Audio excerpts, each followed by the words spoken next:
Welcome to the Deep Dive. Today we're setting out to really understand a disaster that honestly changed everything for infrastructure safety, certainly in tunnels across the world. That's right. We're talking about the 1972 Hokuriku tunnel fire in Japan. It's a chilling story.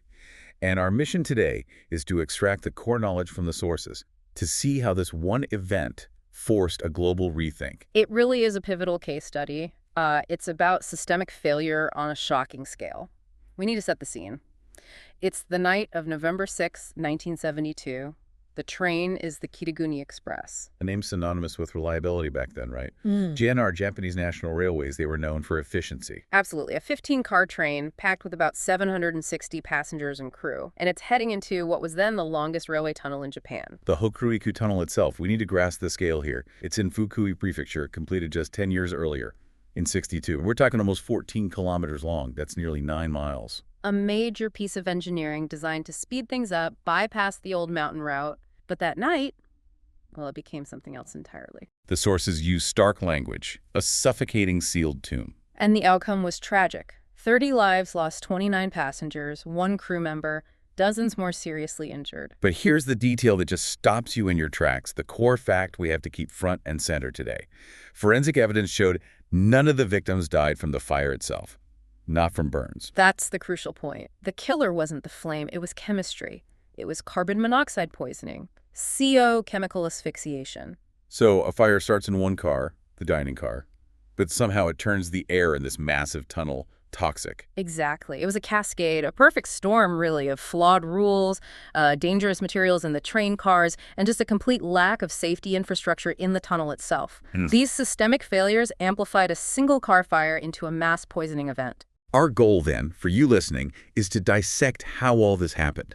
How institutional habits, the actual rule book, and maybe even cost-cutting on materials created this impossible situation that trapped hundreds and led to those 30 deaths over a horrifying 13-hour ordeal. We need to get to the why behind the suffocation. Okay, let's start digging into that architecture of failure, because the disaster, as you said, it wasn't just the fire, it was the response dictated by the rules. What exactly did the JNR operations manual say? This is really the heart of the initial problem. The manual contained a standing order based on decades of experience, but mainly with open air lines or much, much shorter tunnels. Yeah, and the order was? It mandated that if a fire was detected inside any tunnel, the train crew had to execute an emergency stop immediately, regardless of the tunnel's length. Just stop. Right there. Right there. And the conductor, well, he did his job. He followed the rules. The fire was reported around 1:10 a.m. By 1:13 a.m., the train was stopped. And where did that leave them? Deep inside. Deep inside. About 5.3 kilometers in from the Tsuruga exit. Nearly halfway through that almost 14-kilometer structure. Stuck. If that rule was so clearly dangerous for a long tunnel, why was it still in the book? Was it just inertia? It seems like it was legacy thinking. You know, the logic probably made sense for a short tunnel, maybe a few hundred meters. Stop fast, get people off, fight the fire, prevent it spreading down the train with the airflow. Right, standard procedure. Standard procedure, yes. But in a 14-kilometer tunnel, it was lethal. And this brings us straight to the physics, the real aha moment from the investigation. The piston wind effect. Or rather, the elimination of it. Okay, explain that. A train moving fast through a tight space like a tunnel must move a lot of air, like a piston in a cylinder, right? Exactly the right analogy. That 15-car Kitaguni Express moving at speed acts like a giant piston. It pushes a huge column of air ahead and pulls air behind it. It creates this powerful airflow along the length of the tunnel. So if there's a fire while you're moving, well, yes, that airflow initially feeds the fire with oxygen, which sounds bad. But critically, it also acts as an exhaust system. It pushes the smoke, the heat, and crucially, the toxic gases towards the end of the tunnel. It clears the air behind the fire. motion becomes ventilation. Precisely. Natural ventilation, driven by the train itself. By stopping the train 5.3 kilometers inside, the crew inadvertently switched off that ventilation system. The airflow just stopped. And the smoke and gases. They had nowhere to go. The huge volume of hot, toxic combustion products, they just stagnated, lost momentum, started to cool, spread out, and concentrate right there in the tunnel around the train. Instantly trapping everyone in a rapidly poisoning atmosphere. In one single decision, mandated by the rulebook, they sealed the train inside what became effectively a giant, unventilated gas chamber. The investigation was crystal clear. that stop-in-tunnel rule was the single most critical error. It essentially turned the tunnel into a sealed container for generating toxic gas. Which brings us neatly to the second failure point. The fuel for that gas. The actual materials in the 11th car, the 𝐃𝐄𝐄𝐄𝐏 dining car. Yeah, the source of the fire itself, whether it was, a discarded cigarette or maybe an issue with a coal stove they had on board, that's almost secondary. The real issue was what caught fire and how it burned. The material science. These were older train cars, pre-1970s design. Yes, built at a time when fire safety standards, especially concerning what smoke is produced, were much, much looser than today. They used materials that were cheap, easy to work with, but dangerously flammable. So what are we talking about, like plastics, vinyls? Exactly. Vinyl upholstery, synthetic plastics everywhere, rubberized materials for flooring coverings, certain types of insulation. When these things burn, especially in an oxygen-starved environment like a sealed tunnel, they don't just burn cleanly, they undergo pyrolysis. Pyrolysis. Okay, let's break that down for listeners. It's not just burning. No, it's thermal decomposition without enough oxygen. The heat breaks the material down chemically. And when materials like vinyls and plastics pyrolyze, they release incredibly toxic gases. Far more carbon monoxide, for example, than you'd get from burning wood or paper in the open air. So the car itself was packed with materials perfectly designed, unintentionally, to generate poison gas in these conditions. Precisely. It wasn't just a fire disaster, it was fundamentally a chemical disaster, driven by the materials J&R had chosen to use. The poison spread much faster and further than the flames ever could. And J&R knew this, or at least they realized it very quickly afterwards. Yep. The sources are clear. They pulled all 𝐃𝐄𝐄𝐏 17 dining cars from service almost immediately, right? Yep. And suspended dining services for a while. It did. A swift, decisive action, which frankly reads like a tacit admission. It confirmed just how lethal those design choices and materials were. So we have the bad rule and the bad materials. But there was a third leg to this stool of failure. The tunnel itself. Yeah. The infrastructure. Yes, nearly 14 kilometers long, a modern marvel in some ways, but critically lacking in basic safety redundancies. Starting with ventilation. You said the train stopping killed the natural ventilation. Was there any backup? Mechanical fans, anything? Nothing. Zero mechanical ventilation or smoke control systems installed. It relied entirely on the passive air movement from trains passing through, which of course stopped being relevant the moment the 𝐃𝐄𝐄𝐏 halted. And communication. If the crew needed help, how did they call out? Badly. Radio communication inside the tunnel was basically non-existent back then. They had to rely on railway telephones. Okay, telephones sound all right. Except they were only installed every 300 meters. Imagine, fire raging, smoke filling the tunnel, and a crew member has to potentially run hundreds of meters through that environment just to find a phone and call for help. Incredibly dangerous and slow. And then, the rescue plan itself, or lack thereof. You mentioned no dedicated rescue vehicle. Right, no independent engine, maybe a diesel one kept on standby, that could run even if the main electric power lines in the tunnel failed. They didn't have one station nearby. Why not? Was that just seen as too unlikely a scenario, a fire and a power failure? It seems they gambled on the probability. J&R essentially bet that such a combination of events wouldn't happen. That lack of a specialized rescue engine, that lack of redundancy proved absolutely catastrophic later on. And compounding all this was an institutional issue. Warnings had been given, hadn't they? Yes. Sources confirm that local fire departments had actually raised concerns before. They'd pointed out the lack of fire safety measures in this very long tunnel. Repeatedly warned J&R. And J&R's response. Apparently it was consistent delay. Bureaucratic speak. They'd say they would review the measures. Nothing concrete was done. So this wasn't an unknown unknown. It was a known risk that was effectively shelved. Why? Cost. The underlying factor seems to be economics. Installing proper ventilation, having dedicated rescue gear and vehicles on standby, retrofitting cars with fireproof materials, that's all hugely expensive. J&R's actions, or lack thereof, suggest their internal calculation was that the probability of a massive fire was low enough to justify not spending that money. They prioritized the budget over the potential catastrophic consequence. And tragically, on November 6, 1972, that low probability event occurred with the highest possible consequence. The gamble failed, and 30 people paid the price. Okay, we've mapped out the systemic flaws. Now let's zoom right in on the timeline, those critical first 40 minutes or so, from the fire starting to the point where everything went dark. This is where the crew is fighting, but the chemistry is winning. It all starts with that fatal decision driven by the rulebook. 1:10 a.m., roughly, fire detected in the dining car. 1:3 a.m., emergency stop executed. And boom, that 5.3 kilometers to safety to the Suruga exit just became an impossible journey for many. What did the crew do immediately after stopping? They were trained to fight fires, surely. They were. And their actions up until about 1:29 a.m. show bravery, definitely. They were trying to follow procedure in an impossible situation. First, 2 crew members grabbed the small onboard fire extinguishers and tackled the fire in the OSI-17. But against those burning synthetics. They were overwhelmed almost instantly, not just by flames, but by the sheer volume of thick, black, choking smoke pouring out, the kind of smoke that tells you plastics are burning. They realized quickly this wasn't a fire they could put out with what they had. So plan B, isolate the burning car. Exactly. Their training would then dictate separating the burning carriage to try and save the rest of the train. This was a manual process, complex, involving physically uncoupling the heavy cars. How long did that take? They managed it by about 1:24 a.m., successfully disconnected the 11th car, the burning OSI-17, and created about a 60-meter gap between it and the car in front. A significant achievement under the circumstances. But we have to talk about the cost of that time, those crucial minutes. That's the terrible irony.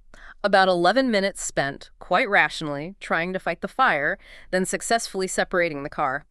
Actions taken with the absolute intention of saving the hundreds of passengers in the other cars. Yet every second spent doing that while stationary in the tunnel allowed the toxic atmosphere to build and spread. They contained the physical source of the fire, yes, but they did nothing. Couldn't do anything about the invisible chemical attack spreading through the tunnel air. The poison cloud was intensifying, reaching further down the train. Okay, so by 1:29 a.m., they've separated the car, the fire is isolated but still burning fiercely. What happens next? Do they call for help? Yes, at 1:29 a.m., a crew member finally reached one of those trackside railway phones and managed to get a message out. They contacted both Imasho and Suruga stations, alerting the outside world officially that they had a fire emergency deep inside the tunnel. So the external response should have started then. But inside the train, things were escalating. They were. In fact, the crew was apparently attempting a second separation, trying to uncouple the 9th and 10th cars as well, maybe to create an even bigger buffer zone or prepare to move the front section. And then the situation went from dire to catastrophic. What happened? At 1:52 a.m., the power failed. The main overhead power line supplying the train on the outbound track just died. Total blackout. Plunged into absolute darkness. Any emergency lights they might have had would have likely failed too, or soon after. That must have been terrifying. The heat, the smoke, and now complete darkness deep underground. It's the ultimate environmental multiplier for panic and disorientation. Passengers already stressed, now can't see a thing, and practically for the crew it was devastating. Because without power, the train isn't going anywhere. And remember that missing piece of equipment. The lack of a dedicated, independently powered rescue locomotive. This is where that failure hit home. There was now no way to move the undamaged passenger cars out, even if they were uncoupled. They were completely stranded, 5.3 kilometers from the exit, in the dark, with a toxic fire raging behind them and no way to move. Precisely. That 40-minute window, from 1:13 a.m. to 1:52 a.m., saw the situation spiral from a containable fire, had they kept moving, to an inescapable trap. We need to shift focus now, really try to understand what it was like for the 760 passengers trapped inside those cars. The sources make it clear this wasn't about feeling the heat of the flames for most. It was about the air itself becoming the enemy. Absolutely. That decision to stop created essentially a closed system, like putting a lid on a boiling pot. The fire in the OSI-17 dining car became a chemical factory, pumping toxins directly into the sealed environment of the tunnel. And the main product was carbon monoxide, CO. Overwhelmingly, yes. The pyrolysis of all the synthetic materials, the vinyls, the plastics in the low-oxygen tunnel environment just churned out massive quantities of CO. Hot gases rise, so initially the smoke might have stratified near the ceiling. But in that confined space, with no ventilation, it quickly mixed and spread throughout the carriages. Remind us again why CO is so deadly, so insidious. It's not like normal smoke you can see and maybe avoid. Right. CO is colorless. It's odorless. You don't know you're breathing it until it's too late. And its mechanism is terrifyingly efficient. It gets into your lungs, passes into your bloodstream. And does what? suffocates you. Effectively, yes, but from the inside. It binds to the hemoglobin in your red blood cells, the molecules that carry oxygen, about 250 times more strongly than oxygen does. So it essentially kicks the oxygen out and hitches a ride instead. Your blood keeps circulating, but it's not delivering oxygen to your brain or organs. Leading to those symptoms. Confusion, dizziness. Exactly. Rapid onset of confusion, severe headaches, dizziness, nausea, loss of coordination. It attacks your cognitive function first. People wouldn't have been able to think clearly, make rational decisions, or coordinate any kind of escape effort. They were being chemically incapacitated. So even if they wanted to escape, their own bodies and brains were working against them. Precisely. The fact that 29 passengers died, none from burns, confirms just how far and how fast that toxic cloud spread. It outran the flames significantly. Once CO concentrations hit lethal levels in those carriages, effective self-rescue became virtually impossible. People were stumbling, disoriented in the dark. Can you paint a picture of that sensory experience? What would they have gone through? It would have been horrifying. First, the smell not of CO, but of the burning synthetics, that acrid chemical smell. Then the heat radiating down the train. Then the smoke, thick, black, stinging the eyes, making it hard to breathe even before the CO levels became critical. Then the realization that we're stopped, we're not moving, we're deep inside this huge tunnel. Panic must have set in quickly. Widespread panic among hundreds of people trapped in those metal tubes. And then, at 1:52 a.m., the lights go out. Total darkness. We know from the reports that many did try to get out. Right. They tried to evacuate on foot along the tracks. Yes, that was the only option left, really. Get out of the cars and try to walk towards one of the exits. But even that became a death trap for some. How so? They were out of the immediate carriages. But they were walking into the same toxic atmosphere that was filling the entire tunnel section.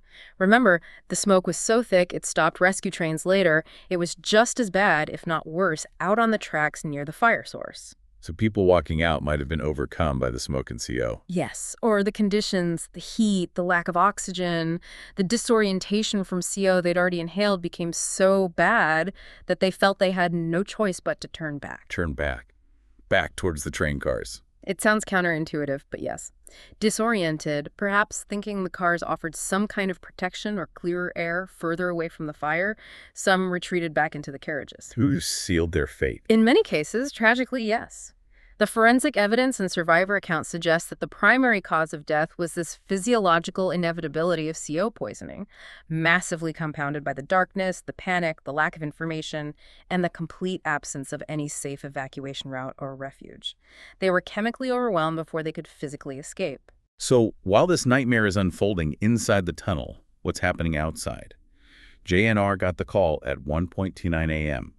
How quickly did help actually arrive? This is where we see the contingency planning or lack thereof really exposed. That call came in at 1:29 a.m. But the first rescue train didn't even leave Suriga Station until 2:43 a.m. Wait, over an hour and 14 minutes passed between the SOS and the first train setting off. An hour and 14 minutes. It speaks volumes about the confusion, maybe lack of preparedness, lack of clear protocol for this kind of unprecedented event. And it was a standard train, by the way, not a specialized rescue unit. And what good did that hour do for the fire and the smoke? It gave the fire time to become fully developed, and critically, it allowed that toxic smoke to completely fill and stabilize within that section of the tunnel. The atmosphere became impenetrable. So when that first rescue train finally got there, it couldn't get anywhere near the trap train. It had to stop well short. The smoke was simply too thick, too toxic. The crew didn't have the breathing apparatus. The train wasn't equipped for it. They were completely blocked. And this wasn't just a temporary setback. They tried again later. They did. There was another attempt recorded around 6:43 a.m., hours later, same result, blocked by the smoke barrier. The rescue effort was effectively paralyzed by the very conditions created by the initial failure to keep the train moving. So how were people actually rescued then, if the trains couldn't get in? It became a slow, painstaking process. Rescue efforts were largely limited to finding and helping those passengers who, either because they were further from the fire initially or through sheer luck and determination, had managed to walk considerable distances towards the tunnel entrances. They were just picking up survivors staggering out of the smoke. Essentially, yes. And the resources were totally inadequate. They ended up diverting an inbound passenger train, the Tateyama 3, just to act as a transport for survivors found near the Amajo end. It highlights the complete lack of dedicated emergency assets. They were improvising with whatever they had. It sounds like the trapped passengers and crew were just abandoned to the conditions for hours. For many, that was the reality. Help simply could not reach the core disaster zone for a very long time. The injured, those overcome by smoke but still alive, they endured an unimaginable weight. And the whole ordeal, from the first report of fire to the final confirmation that everyone alive was out. How long did that take? Nearly 13 hours. The fire was reported around 1:10 a.m. on November 6th. The final all clear for evacuation wasn't given until 14:00. That's 2 p.m. the following afternoon. 13 hours. 13 hours, just incredible. So looking back, the investigation must have synthesized all these failures. Can we recap that institutional accident matrix, the 4 key things that had to go wrong simultaneously? Yes, the forensic analysis really pointed to 4 concurrent failures cascading together. First, the operational protocol failure, that mandatory stop-and-tunnel rule, that was the trigger. Second, The material science failure, using those flammable synthetics in the OSHI-17 dining car that produced such high volumes of carbon monoxide when they burned under pyrolysis. third, the infrastructure itself. The infrastructural failure. No mechanical ventilation in the tunnel, terrible communications, and critically, no specialized, independently powered rescue vehicle on standby. And finally, the response. The response failure. The delay in dispatching help, and then the inability of that help to penetrate the smoke barrier due to the lack of specialized equipment and protocols. The rescue itself failed. It all comes back to that institutional gamble we talked about earlier, doesn't it? It does. JNR operated under the assumption that a fire like this was so unlikely, they didn't need to invest heavily in preventing or mitigating it. Hokuriku proved in the most tragic way possible that for critical infrastructure like long tunnels, you absolutely have to plan for the worst-case, high-consequence scenario, no matter how low you think the probability is. The scale of the tragedy, 30 lives lost in such horrific circumstances, it inevitably forced change. Hokuriku became a catalyst, didn't it? Sparking this huge overhaul in railway safety, not just in Japan, but setting new benchmarks globally. It was an immediate and profound wake-up call. The changes came fast and were comprehensive. Let's start with the operational side, the rules. The manual itself, that fatal instruction to stop. Gone. Scrapped completely for long tunnels. The JNR emergency manual was rewritten. The new instruction was explicit. If you detect a fire in a long tunnel, your primary goal is to try and drive out of it. Get to open air. Even if the train itself is on fire. Yes, unless it's physically impossible to move the train. Yeah. The priorities shifted fundamentally. It went from trying to contain the fire locally to preserving the lives of everyone on board by getting them out of the confined, potentially toxic environment. Evacuation trumped containment. A massive philosophical shift, really, Yeah. driven by the realization that the environment was the killer. Exactly. And alongside that, they tackled the material science failure head-on. New, much stricter regulations were brought in for materials used inside train cars. You mentioned the AA classification earlier. What does that actually mean for, say, the seats or walls? It means those materials have to be highly flame retardant, almost incombustible. And critically, they must produce very little smoke, and crucially, near zero toxic smoke when exposed to extreme heat or flame. So a massive move away from those cheap, dangerous plastics and vinyls. Ensuring that even if a fire did start in the future, it wouldn't automatically create that lethal CO atmosphere. That was the goal. And of course, the OSHI-17 dining car design was permanently retired. No more of those specific cars were ever used. So the trains became safer. What about the tunnels themselves? Hokuriku fundamentally changed how long tunnels were designed and equipped from then on. Absolutely. JNR rolled out comprehensive new safety standards for all its long tunnels, and these quickly became influential internationally. A key mandate was the provision of specialized rescue vehicles. The missing piece from the Hokuriku response. Precisely. Dedicated engines, often diesel-powered so they weren't reliant on the main electric lines, capable of operating in smoky conditions, sometimes with sealed cabins for the crew. They had to be stationed ready for rapid deployment.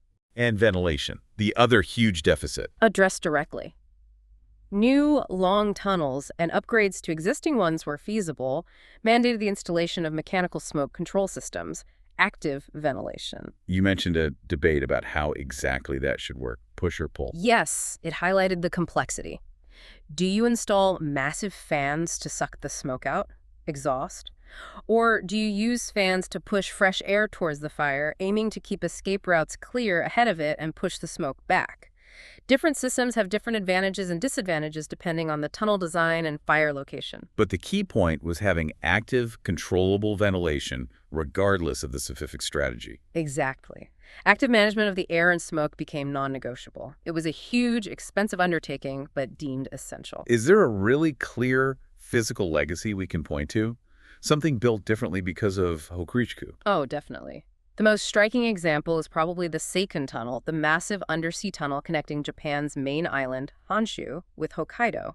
It opened later in 1988. What's different about its design? It was built with parallel evacuation tunnels running alongside the main rail tunnels for much of its length.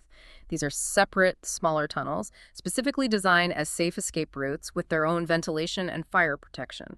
So if there's a disaster in the main tunnel, people can get into this protected corridor. That's the concept. It provides a physically separate, safe pathway out. That design feature, that built-in redundancy for escape, is a direct lesson learned from the horror of passengers being trapped with no safe way out in the Hokuriku Tunnel. It costs a lot more to build, but it reflects the post-Hokuriku safety philosophy. And this wasn't just a Japanese lesson. You said Hokuriku became a global reference point. It did. Sadly, its relevance was reinforced by later tunnel disasters elsewhere. You look at the Mont Blanc tunnel fire in Europe in 1999 or the Channel tunnel fire in 2008. Different circumstances, road versus rail in some cases, but the core issues often echoed Hokuriku. Problems with ventilation, flammable materials, cargo in Mont Blanc, and emergency response coordination. So Hokuriku served as this grim foundational case study that safety engineers worldwide learned from, even if the lessons sometimes had to be relearned. #outro. When you boil it down, the 1972 Hokuriku tunnel fire feels like this tragic collision point between two different technological eras. You had, as you said, almost 19th century operational thinking, that rigid, stop-the-train-immediately rule. Right, a rule designed for a simpler time, simpler risks. And that slammed head-on into very much 20th century chemical hazards, the toxic gases pouring off, burning synthetic materials, plastics that didn't even exist when the old rules were written. And that collision happened inside this massive piece of 20th century infrastructure, the long tunnel which acted as an incubator trapping the results. It turned a localized fire into a mass poisoning event. I think the ultimate takeaway for you listening has to be about risk assessment in these critical infrastructure projects. It's that constant, difficult balance between probability and consequence. Exactly. An event like this might seem statistically unlikely. A major fire, deep in a tunnel, and a power failure, and the wrong materials. Maybe the probability was low, but the consequence, if it did happen, was catastrophically high. And Hokuriku showed that institutional inertia, often driven by saving costs, that relies solely on low probability without adequately planning for high consequence, is a form of negligence waiting for disaster. 30 lives were the cost of that miscalculation here. It forces you to ask, what price safety? What level of redundancy is enough when hundreds of lives are potentially on the line? Which brings us to our final thought for you to mull over. While the main cause here was stopping the train, the disaster threw a spotlight on the sheer complexity of managing smoke in these confined spaces. That whole engineering debate that emerged afterwards, should ventilation systems pull smoke out or push fresh air in? Right. It wasn't the primary cause in Hokuriku because there was no system, but the lack of a clear, pre-tested strategy became a huge global lesson. Do you try to clear the smoke from the source outward, potentially pulling it over, evacuating people? Or push air towards them, potentially feeding the fire more oxygen initially, but keeping their path clear? There's no single easy answer, is there? No, it depends on the specific tunnel, the specific fire, but it highlights how incredibly detailed the engineering solutions have to be and how rigorously tested the procedures need to be to try and counteract human error or simple physics when disaster strikes and the very air people breathe becomes the biggest threat. You have to engineer safety when intuition fails. A crucial lesson, learned at a terrible cost. Thank you for joining us on The Deep Dive.